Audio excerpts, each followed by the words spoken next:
Tu cherches à sécuriser tes cryptos de la meilleure des manières, eh bien ça tombe bien, dans la vidéo d'aujourd'hui je vais te présenter la Ledger Nano S+. C'est l'une des meilleures solutions de stockage de crypto-monnaies avec un bon rapport qualité-prix qui existe en ce moment. Et dans cette vidéo je vais donc t'en faire la review, te donner mon avis, les points positifs, les points négatifs, la comparer avec un autre produit phare ici qui se trouve le SafePal. Et en plus de ça, si vraiment tu débutes dans les cryptos et que tu découvres les produits tels que les clés Ledger, eh bien je vais t'offrir un petit tuto hyper simple et rapide, adapté aux débutants, et en plus je te le fais mise à jour pour l'année 2024. Et si ça t'intéresse, on voit ça maintenant.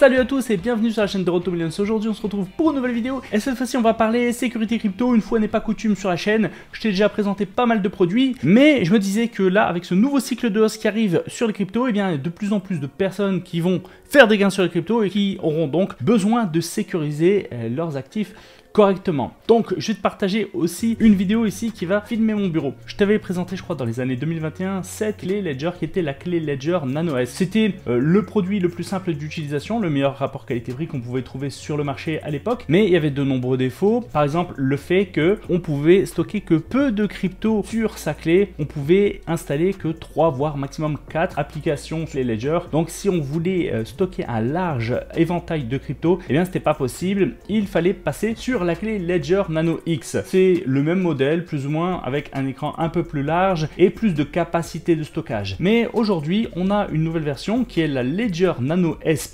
et tu verras aujourd'hui, je pense que c'est un très bon produit avec un excellent rapport qualité-prix. On va voir ça ensemble. Ce qui me chagrine un petit peu avec le modèle X de chez Ledger, c'est que tu vois en fait tu as ton écran qui est plat et cette partie en fer coulissante, et à chaque fois que tu le fais coulisser, eh bien ça vient frotter parfois très légèrement sur l'écran et ça te fait un certain nombre de rayures. J'aime pas trop ça et c'est le défaut, je pense, que je vais retrouver ici sur cette Nano S+, parce que il n'y a pas ici de petits rebords comme on pouvait avoir sur la Nano S. Tu peux voir ici qu'il y avait un petit rebord qui permettait de garder l'écran parfaitement nickel au fur et à mesure du temps. Moi ma clé elle a ici 5 ans et elle est toujours en aussi bon état. Comme d'habitude, si le sujet que je te propose aujourd'hui te plaît, eh bien fais-le moi savoir avec mon petit baromètre de YouTube, c'est-à-dire en me lâchant un like, pourquoi pas un commentaire pour me donner de la force. Et si tu ne connais pas ma chaîne, pense à t'abonner et activer la cloche des notifications pour ne louper aucune de mes vidéos et tout apprendre sur les cryptos. Alors, on va ouvrir déjà la boîte, faire une petite review avant de passer aux choses sérieuses. Alors, déjà, la première chose, ça se présente comme ça, une boîte de clé Ledger Nano S+. Et le petit défaut que je verrai ici, c'est qu'il n'y a pas de sceau comme on peut trouver ici sur SafePal qui garantit que la boîte n'a pas été ouverte. Et donc, ça ne te garantit pas que par exemple, le vendeur qui te vend ça ici, si tu n'achètes pas sur les sites officiels Ledger, n'a pas déjà ouvert la clé Ledger et ne l'a pas corrompue. C'est pas tout à fait vrai, tu verras, parce que je vais t'expliquer à quoi il faut faire attention justement quand tu déballes ta clé Ledger et quand tu fais ta première utilisation pour être sûr que ta clé n'est pas corrompue et que c'est bien toi le premier utilisateur de cette clé. On va donc ouvrir la boîte pour voir qu'est-ce qu'on a à l'intérieur de ce produit. On a donc à l'intérieur bien sûr la clé Ledger, moi je l'ai pris ici en transparent. Bon, je trouve le design assez sympa. Ce qui est cool avec la Nano S, c'est que c'est un produit assez petit que tu peux transporter et stocker hyper facilement vu sa taille. On est sur une facilité de stockage par rapport aux produits à droite, si produits concurrents, qui est SafePal, et donc je t'ai déjà fait une vidéo. Si tu veux d'ailleurs en apprendre plus sur les SafePal, qui est un bon complément Ledger, je te laisse aller regarder la vidéo que j'avais faite ici. Elle est super simple, complète. En plus, tous les 5000 vues, eh bien je fais un giveaway, j'offre un SafePal et je crois qu'on arrive bientôt aux premières 5000 vues, donc n'hésite pas à aller participer au giveaway. Revenons-en à nos moutons. Tu as donc ta clé Ledger. Ici, tu as un petit carnet qui va te permettre de noter les 24 mots.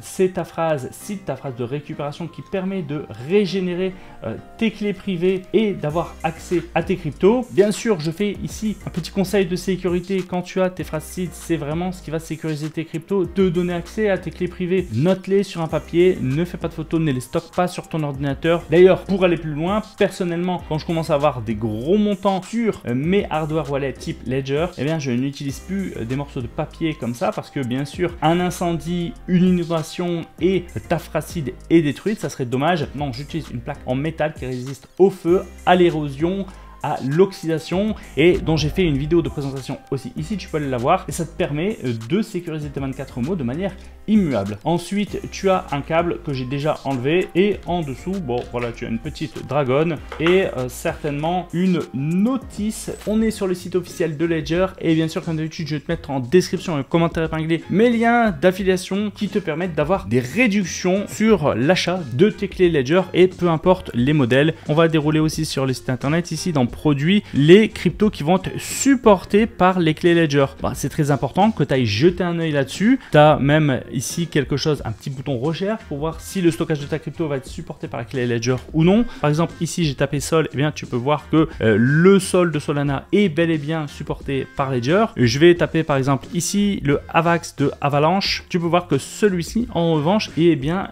son stockage n'est pas supporté sur Ledger Live. Donc en fonction des cryptos que tu vas vouloir sécuriser, et bien je t'invite à regarder ici la liste des cryptos qui sont supportés par Ledger pour voir si tu es en train de faire le bon choix. Tu as quand même 20 cryptos par page, plus de 90 pages, donc c'est quasiment 2000 cryptos qui sont supportés par Ledger Live et donc que tu peux sécuriser sur ta clé Ledger. Et si l'une de tes cryptos ne se trouve pas sur la liste qui est supportée par Ledger, tu peux très bien aller voir sur le site de SafePal si ce produit peut pas être le complément nécessaire qui te permettra de stocker la crypto en question. Et pareil pour le SafePal, je vais te mettre mon lien en description et en commentaire épinglé. On va passer maintenant à un petit tuto d'utilisation et on va revoir quelque chose hyper important. Je vais brancher la clé et on va procéder ici au premier allumage. Alors, la première chose à vérifier, c'est ici si tu as ce message de bienvenue. Welcome to Ledger Nano S+, press right button to continue. Si tu as ce premier message, ça veut dire que tu es la première personne à avoir déverrouillé, à avoir lancé cette clé Nano S+, et que la phrase seed n'a pas encore été révélée. On va appuyer donc sur le bouton droit. Ils nous disent de télécharger Ledger Live sur ledger.com. Donc c'est le site officiel de Ledger. Moi j'ai déjà téléchargé Ledger Live. On va donc le lancer pour continuer notre configuration. Ledger Live est lancé. On va maintenant cliquer sur le bouton droit comme demandé. Ils nous disent qu'on peut utiliser les boutons droit ou gauche pour naviguer dans le menu, qu'on peut utiliser les deux boutons à la fois comme le bouton select et qu'on peut maintenir appuyé ces deux boutons à n'importe quel moment pour avoir accès aux paramètres et d'autres options encore. Ici, tu peux voir que malgré que ça soit une nouvelle clé, j'ai deux possibilités. Soit j'installe un nouvel appareil, donc là je vais lier ma clé Ledger à mon compte Ledger Live, ou alors si j'avais déjà une clé Ledger et que cette clé Ledger ne fonctionnait plus, pas de panique, mes cryptos ne seraient pas perdus pour autant. Pourquoi? Parce que ce qui t'offre la possibilité d'accéder à tes cryptos, ce n'est pas cet appareil en soi qui est juste un moyen, un médium qui te permet d'accéder à tes cryptos. Non, ce qui te permet réellement d'accéder à tes cryptos, et bien c'est ta phrase de récupération, ta phrase de 24 mots, ta phrase seed que tu auras mis bien évidemment en sécurité. C'est pour ça que c'est hyper important de mettre correctement le paquet sur la sécurité de ta phrase seed. Donc nous ici, on va pas restaurer une clé Ledger avec phrase de récupération parce que c'est un nouveau modèle et j'ai envie que ce modèle soit neuf, et donc je vais faire l'installation d'un nouvel appareil. Je vais maintenant choisir un code PIN entre 4 et 8 caractères. Moi, je vais le faire le plus solide possible, donc je vais faire un code de plus de 4 caractères. Une fois que tu as fait ta première entrée, tu vas devoir confirmer bien sûr ton mot de passe pour être sûr que tu ne te trompes pas. Et maintenant, ils te le disent clairement, tu vas devoir noter ta phrase de récupération. Donc là, c'est le moment de sortir dans un premier temps le papier, le crayon, et dans un deuxième temps, si vraiment tu as des fonds conséquents, de sécuriser ça sur une plaque métallique. Donc votre appareil va générer 24 mots, ça sera votre phrase de récupération. Il faut bien sûr le noter sur le papier de recovery dans le bon ordre. Je peux voir que c'est numéroté de 1 à 24. Il faut vraiment pas se tromper là-dessus. Et maintenant, je vais appuyer sur les deux boutons pour continuer. Tu peux voir que le premier mot ici, c'est cool. Je vais donc noter cool. Et pour le reste, bien évidemment, je vais faire ça hors caméra. Et puis, je vais remplir mon papier avec mes 24 mots. On se rejoint juste après. Ça y est, je viens de noter sur ma feuille de récupération mes 24 mots. Ils me disent d'appuyer sur le côté gauche pour vérifier les 24 mots. Et si je souhaite, je vous conseille vraiment de le faire et ensuite d'appuyer sur les deux boutons pour continuer. Il va falloir maintenant confirmer notre phrase de récupération. Et là, ils nous disent de confirmer notre mot numéro 1. C'était le mot cool. Je vais donc ici faire défiler jusqu'à temps d'avoir le mot cool. Et ensuite, ici, j'appuie sur les deux boutons en même temps pour valider et je vais faire ça pour tous les mots. Voilà, on nous dit maintenant que ma phrase est bien installée et qu'il faut que je la garde en sécurité. Ça, je t'avais expliqué comment faire. Et là, ils nous mettent un gros message de warning. Faites très attention, là c'est sérieux. Si ma phrase est perdue, si elle a été volée, si elle a été oubliée, eh bien tous mes assets pourraient être définitivement perdus. Bien sûr, tant que ma clé, j'y ai accès, tant qu'elle n'est pas détruite, je pourrais y accéder juste avec mon mot de passe. Mais si je viens à perdre ma clé, qu'elle dysfonctionne, qu'on me la vole, etc. et qu'en plus j'ai foiré ma phrase seed, c'est terminé. Donc ça, il faut en avoir conscience. On est dans les cryptos, on est acteur de notre propre résilience, on est vraiment détenteur de notre santé financière. Ça a des avantages, mais ça a aussi des inconvénients. Il faut le savoir et il faut être responsable et agir en tant que tel. Et maintenant, on va appuyer sur les deux boutons pour continuer. Ils me disent que mon appareil est prêt et je peux aller au dashboard. Alors maintenant, je vais partir sur l'ordinateur et je vais cliquer sur commencer. Je vais sélectionner ici Ledger Nano S+. J'ai deux possibilités, soit je n'ai jamais utilisé ma Nano S+, ou soit j'ai déjà une phrase de récupération. Et bien moi j'ai bel et bien déjà la phrase de récupération. Je vais pouvoir ici cliquer sur connecter. Donc la vérification de l'authenticité, nous allons nous assurer que la nano est authentique. C'est un contrôle facile et rapide. Ça c'est vraiment intéressant. Donc via leur application Ledger Live, et bien ils vont vérifier qu'on est bien sur une clé Ledger authentique, que ce n'est pas un produit falsifié qui nous aurait été vendu dans le but qu'on stocke nos crypto-monnaies et qu'on nous les dépouille au bout d'un moment. Et là, il nous valide qu'il n'y a rien à signaler, que ma Ledger Nano S+ est authentique et qu'elle est prête à être utilisée sur l'application. Donc là, avec le premier indice que je vous avais donné en début de vidéo et celui-ci, vous êtes désormais certain que votre clé, c'est une clé officielle, que vous êtes le premier utilisateur et donc que vous ne risquez rien. Voilà, on est sur l'interface maintenant. Vous pouvez voir que vous avez portefeuille, vous avez ici une option marché où vous pouvez voir différentes cryptos. Vous avez la possibilité d'en acheter si vous le souhaitez. Personnellement, je préfère utiliser des échangeurs centralisés comme par exemple Binance si vous êtes français, puisque c'est une plateforme qui est PSAN, qui est accréditée prestataire de services d'actifs numériques, ou Bybit par exemple que j'affectionne tout particulièrement, mais qui n'est pas accessible aux Français parce qu'elle n'est pas PSAN. Et donc là, je m'adresse au reste de mon public qui n'est pas français par exemple. Et comme d'habitude, eh bien, si vous découvrez les cryptos, je vous mets le lien en description et en commentaire épinglé. En utilisant mes liens, vous disposerez de bonus substantiels, par exemple avec des réductions sur vos frais de trading ou alors directement avec des bonus de dépôt hyper intéressants. Vous avez la possibilité donc d'acheter ou de swapper comme sur un échangeur par exemple décentralisé. Mais comme je vous dis, voilà, je préfère le faire directement par exemple sur Uniswap pour un échangeur décentralisé ou sur Binance ou Bybit sur un échangeur centralisé. Vous avez la possibilité d'avoir accès à votre portefeuille et vous pouvez voir que ici, moi j'ai rien ajouté. On va faire ajouter un compte. On va choisir un actif que j'aimerais stocker. Disons que je veuille stocker du Bitcoin. Je vais cliquer ici. Je vais maintenant continuer et puis je vais faire la vérification sur ma clé Ledger. Là, vous pouvez voir que, tout simplement, la clé est en train de charger l'application Bitcoin et maintenant je peux ouvrir l'application en faisant le double clic. Ici, je peux renommer si je le souhaite. Moi, je vais mettre que c'est Bitcoin Nano S+, puisque je dispose de différentes clés Ledger. Et ici, maintenant, je vais pouvoir cliquer sur ajouter un compte. Et maintenant, sur terminer, vous pouvez voir que on m'a rajouté un compte ici, Bitcoin, dans mon portefeuille. Ici sur mon compte, je n'ai rien du tout, donc il n'y a rien qui apparaît. Je vais aller ici sur mes comptes et là, ici, vous pouvez voir que j'ai ici mon wallet Bitcoin. Je vais ajouter ici un wallet avec un autre actif et vous pouvez voir que à chaque fois, la blockchain, elle est précisée. Par exemple, là, on a l'Ethereum. Sa blockchain native, c'est bien sûr la blockchain d'Ethereum. Il n'y a pas de doute. Ici, on a l'USDT et on nous précise que c'est sur la blockchain Ethereum.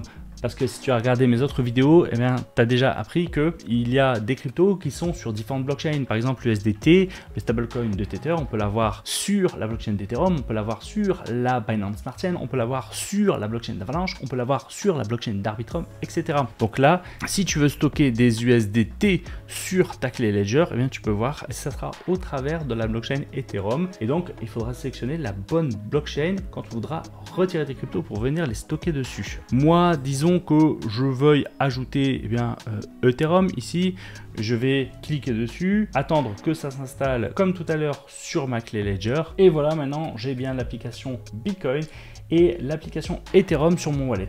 Je vais maintenant en télécharger une troisième pour te montrer comment recevoir ou envoyer des cryptos sur ta clé Ledger ou à partir de ta clé Ledger. Ici, pour faire simple et rapide et que ça ne me demande pas trop de frais, eh bien, je vais utiliser la blockchain de Polygon. Et maintenant, je vais retourner dans Compte. Voilà, je vais finaliser l'installation de l'application Polygon, la renommer comme tout à l'heure. Moi ici c'est ma Nano S+.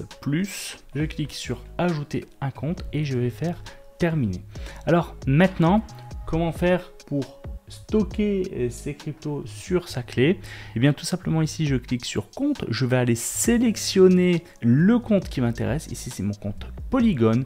Je peux acheter, recevoir. Moi, là, je vais vouloir recevoir des cryptos. On me précise bien que je dois envoyer des Matic ou des tokens ERC20 sur des comptes Polygon. Tout autre crypto actif risque d'être définitivement perdu. Donc, c'est ce que je te dis. Il faut toujours faire attention au réseau qu'on utilise pour envoyer sa crypto. Moi ici, j'ai pas de souci, ça vient de mon MetaMask et c'est bien ERC20. Et donc là, ils vont m'afficher mon adresse de réception. Un petit tips encore pour la sécurité. Personnellement, une fois que j'ai configuré ma clé Ledger avec toutes les cryptos que j'aimerais stocker dessus, eh bien je ne garde que ces adresses de dépôt. Je les garde peut-être dans un bloc-notes sur mon ordinateur et il n'y a aucun souci parce qu'avec ces adresses-là, on ne peut uniquement que déposer des cryptos. On ne peut pas venir retirer. Ce sont mes clés publiques, il n'y a vraiment aucun problème. C'est ce que tu vas partager à tes amis si tu veux faire des échanges. C'est ce que tu vas utiliser pour retirer sur un échangeur centralisé et venir le sécuriser sur ta Ledger. Donc ça, il n'y a aucun souci, s'il y a un hack, je ne vais rien perdre du tout. En revanche, ça me permet moi, même si ma clé Ledger est à distance, par exemple, là, je les ai ramenés pour la vidéo, mais sache que comme je commence à avoir des montants conséquents sur mes hardware wallets, je les stocke dans un coffre à la banque et ils sont toujours dans le coffre. Et quand j'ai envie de les utiliser pour stocker des cryptos, je n'ai même pas besoin d'aller les chercher à la banque. J'utilise les adresses de dépôt que j'ai générées, que j'ai sauvegardées pour envoyer mes cryptos. Par exemple, j'ai mon adresse de dépôt pour le Bitcoin, j'ai toujours la même que j'utilise pour faire mes dépôts. Pareil pour Ethereum, pareil pour Polygon, etc. En revanche, le jour où je veux retirer mes cryptos, que j'ai besoin de mon appareil, là, je vais aller à ma banque, dans mon coffre, que je loue à l'année, c'est très peu cher et c'est une solution très intéressante pour stocker les choses de valeur qu'on a. Vraiment, pour moi, la banque, son rôle premier, c'est de sécuriser nos actifs. Je m'en fiche, moi, d'utiliser une banque voilà, pour avoir ceci et cela. Non, la carte bancaire et compagnie, moi, les néobanques, les cartes gratuites, ça me va très bien. Moi, ma banque physique, je l'utilise pour les prêts immobiliers, par exemple, et également pour le stockage de mes actifs via des coffres sécurisés. Maintenant, c'est très rare aujourd'hui qu'on va avoir une banque qui va être braquée, qui va être dévalisée. Et si elle est dévalisée, eh bien les personnes vont dévaliser des clés Ledger sans pouvoir les utiliser parce qu'ils n'auront pas accès à mon Ledger Live, ils n'auront pas accès à mes mots de passe. Non, les clés privées, eh bien elles sont stockées ailleurs. Je suis en toute sécurité. En tout cas, maintenant, si quelqu'un de mal intentionné vient me braquer chez moi et essaye de me dérober mes cryptos, tout simplement, je ne suis pas en mesure de lui fournir parce que pour les retirer, j'ai besoin de mon hardware wallet et donc j'ai besoin d'aller à la banque, partir au coffre pour retirer mes clés Ledger. En gros, voilà, une personne de mal intentionnée qui viendrait chez moi ou chez vous plus tard, si vous faites fortune dans les cryptos et je vous le souhaite, elle ne pourra pas tout simplement vous dérober vos actifs puisque vous ne les aurez pas à disposition. Donc ça, c'était la petite parenthèse. Une fois que j'ai mon adresse de dépôt, eh bien, je peux la copier, je peux la vérifier également. On peut voir ici que c'est exactement la même qui apparaît sur l'écran de l'ordinateur et sur l'écran de la Ledger. Je peux approuver et l'utiliser pour faire mes opérations si je le souhaite. Ici, pour te montrer l'exemple, eh bien, je vais aller sur mon MetaMask, je vais activer le réseau Polygon et je vais envoyer une partie de mes Matic qui sont sur mon wallet MetaMask. Si tu veux savoir comment fonctionne un wallet MetaMask, pareil, j'ai une vidéo, tu trouves tout sur ma chaîne. C'est simple, tu es au bon endroit. Si tu es dans les cryptos que tu veux cartonner, eh bien tu sauras tout sur ma chaîne. Donc n'hésite pas à t'abonner, activer la cloche des notifications, au moins tu louperas aucune de mes vidéos. Une fois que je suis sur mon wallet, tout simplement je fais envoyer, je colle l'adresse qui m'avait été donnée pour ma clé Ledger. Je vais mettre ici pour l'exemple 2 tokens Matic, je vais cliquer sur suivant, je vais valider, ça ne me coûte rien en frais de réseau parce que la blockchain Matic, eh bien c'est une blockchain qui a pour particularité d'avoir des frais de réseau hyper faibles et on va voir que dans quelques instants, vraiment le temps que la transaction se fasse, je vais avoir reçu mes tokens sur mon portefeuille. Voilà, tu peux voir que maintenant, eh bien, j'ai 1,79$ sur cette clé toute neuve puisque j'ai envoyé de Matic pour te montrer l'exemple. Tu peux voir ici, si je clique sur compte, que j'ai bien reçu mes 2 Matic sur ma clé Ledger.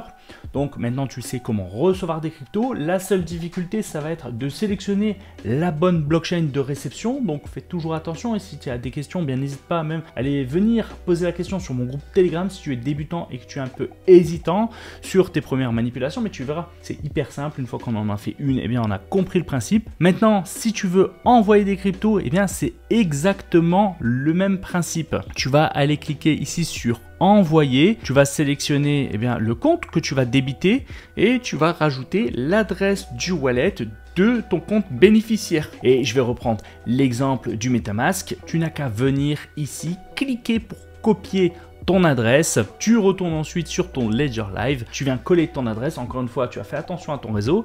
Moi ici je veux envoyer du Matic, Polygon, et donc c'est sur la blockchain de Polygon bien évidemment.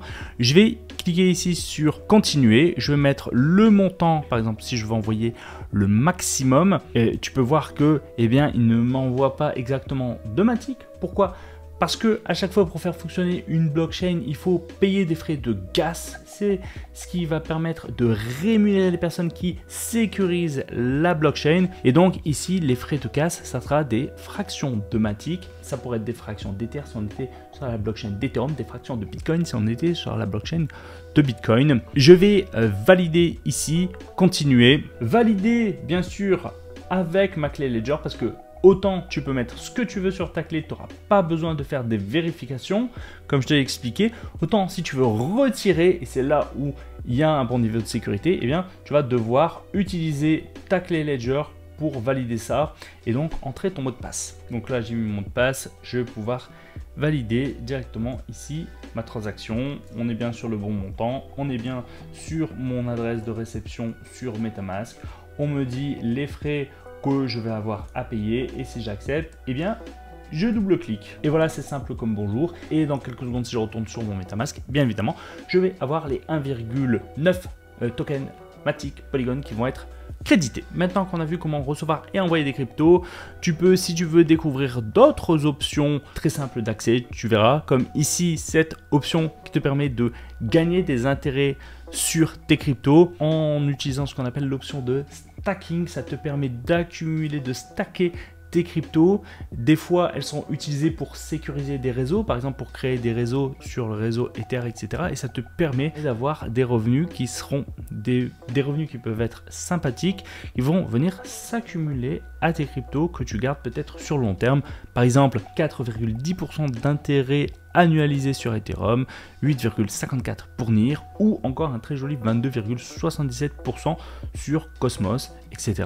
Je te laisse découvrir ça, c'est hyper facile d'utilisation. Encore une fois maintenant, pour remplir ta clé Ledger, si tu veux acheter tes cryptos au meilleur prix de la meilleure de façon, eh bien je te propose mon lien Bybit qui se trouve en description en commentaire épinglé et